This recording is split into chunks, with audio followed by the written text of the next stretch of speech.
kabarin'ny mpanakanto.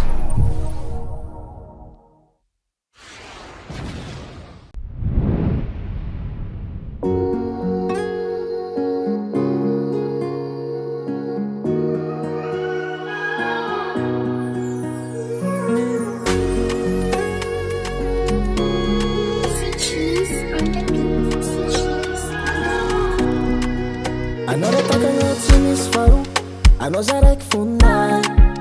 Ke normal za koa jaloux, ka sarobidy aminay.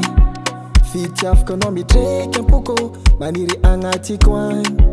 Karaha tandrany megnako, ke miara-maty aminay.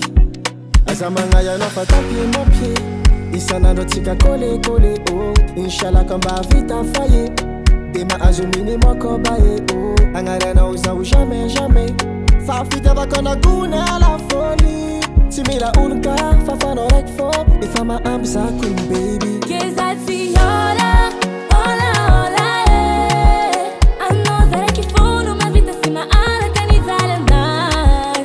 Keza tiora, ova ova efa namiako fokofoko, mampy keza tsova lokoloko.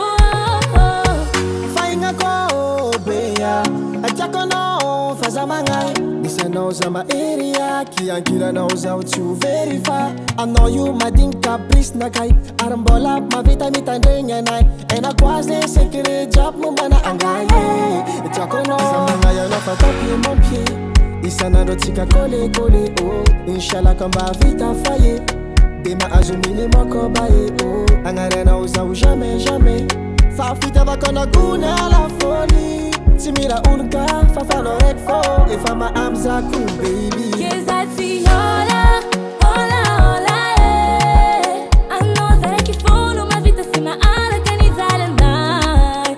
Keza tiora, ova ova efa namiako fokofoko, mampy keza tsova lokoloko.